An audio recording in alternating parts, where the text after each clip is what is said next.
Hello everyone, this is International Master Piotr and today I wanted to share with you one important lesson you can learn from. As we all know, life imitates chess or the other way around, but we all make some mistakes, have some bad habits, and the types of wrong decisions made in our games are the same as in our life.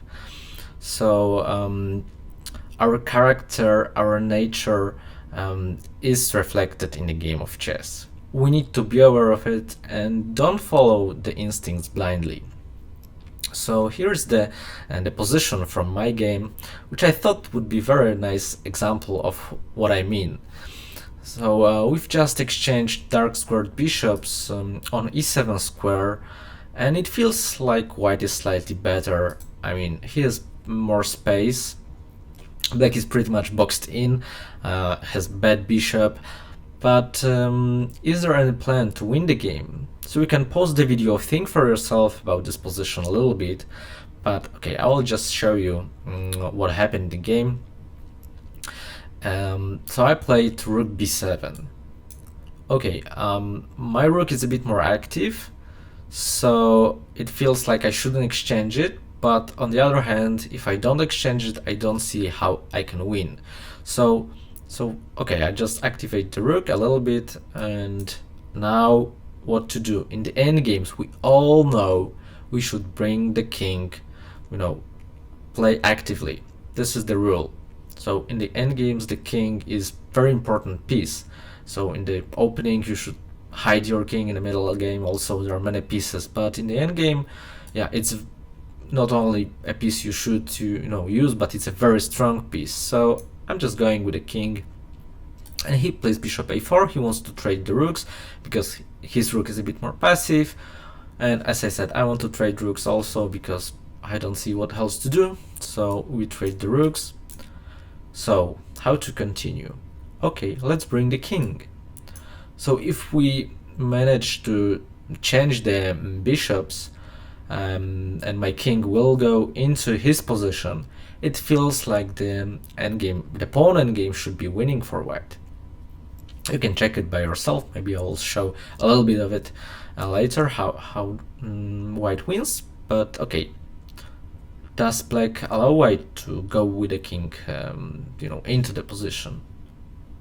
Well, okay, he goes king d7. As we all know, bring the king, play actively. King d4.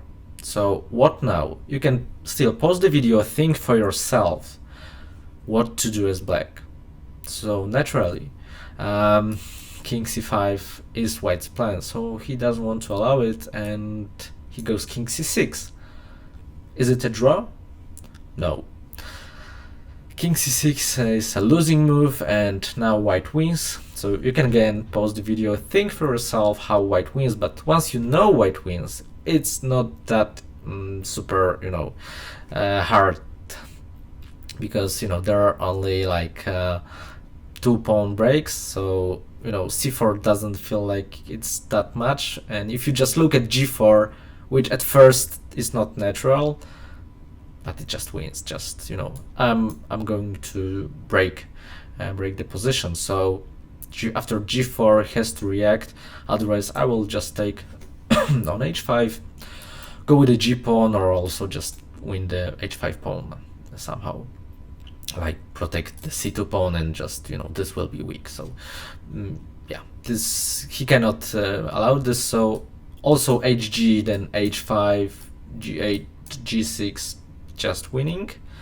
So after g4 he took on g4. I will just show you how the game proceeded.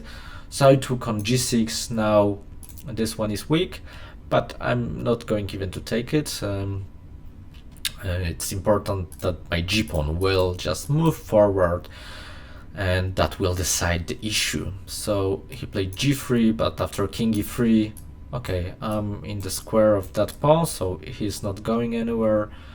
Okay, black tries to be active, king c5, and now, okay, as I said, I didn't take the pawn here because I don't want to lose the c2 pawn and activate his bishop. So okay, so bishop e8 had to go, g6. Now I'll try to go g7. So he played d4, king f3, king d5, a little bit, of counterplay. He will get the e5 pawn, but g7, bishop f7, bishop h7, king e5. Okay, I just took the pawn on g3, and yeah, I will win the bishop with g8. So he played d3, maybe thinking about, if I take, what happened actually, king d4. Maybe he thought like, if I go g8, then I will be left with the h pawn, which is not winning. I mean, h pawn and light square bishops are not winning, because the h8 is on the dark square, and this pawn is the light square bishops. Maybe I can still shoulder and not allow his king to come, but okay, I don't need to even think about this. I can just go king f4 and go with the king. He played e5, king g5. I still keep, this pawn. So yeah, it's an easy win. So as we saw, this position, king c6 was a losing move. So always in chess there are many ways to find a solution. Of course, sometimes you can be just a genius and you don't need to apply any rules and you just play good moves, but normally there are some other ways to find the best solutions. So of course he could think about prophylaxis and just think, if I have something, g4 at first does not look like the move which is possible. Once you see, it's easy to calculate, but yeah, at first you just sometimes don't think about this. But as what I said at the beginning, don't follow the instincts blindly. Not only instincts, but also the general rules we've been taught in chess. So bring the king, fight for the key square, be active. It's general rule, and it applies in most of the cases, but most of the cases doesn't mean always. So what black should have done here? Well, it's very, very simple, but difficult. For the human being, it's not very natural and not very easy just to do nothing, just to stay and do nothing, stay passive. So that's why I call this the art of doing nothing, because it's an art. It's, as I said, not easy. It's against our nature. So he should have played king e7. Actually, okay, a few moves ago he was on e7, so he could have stayed passive already, but once he played king d7, now king e7 was the way to go.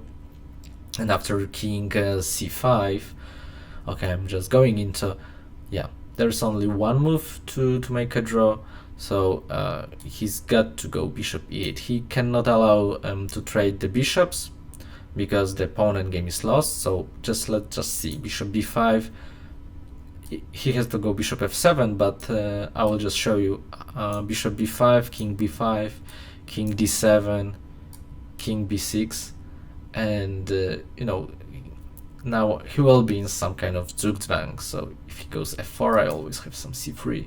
So I will just go into, let's see, this, no, like this. Okay, now actually I could have gone even king d6. So king e7, king c7. Okay, anyways, I will just go into that square. So this, king d7, and the pawns are falling. So as I said at the beginning, the pawn endgame will be lost. So that was what he was afraid of. But it's not easy to imagine that in this position go bishop f7, and okay, I just go, let's say, king c6, or yeah, whatever, king b6, and then king b6, bishop g8, king c7, and now just stay, bishop f7. You can even play funny move like bishop h7. Okay, I can play bishop d7. It looks like white achieved a lot, but it's the maximum. Just go bishop g8 and so stay here. So it's not very natural, and you need to be aware of that. Not always playing actively is good thing. Sometimes the best you can do, and sometimes you don't fight for a win, you just fight for a draw. And the best thing to do is just to do nothing, stay passive. And it's an art. and just wait for your opponent. Maybe he will do something crazy and then you can strike back or something, but you cannot do anything by yourself. And okay, the best you can do is do nothing. And this example kind of reflects the current situation. I just thought about there is some similarity, and that's why I'm saying, sending you this message that, stay safe, stay at home, do nothing, and do nothing crazy, and yeah, be successful as the bishop on g8, looking not great, but actually doing the great job and saving the game. So I hope you liked the video, and if you have any questions, just ask in the comments, and yeah, stay safe, stay at home. Bye.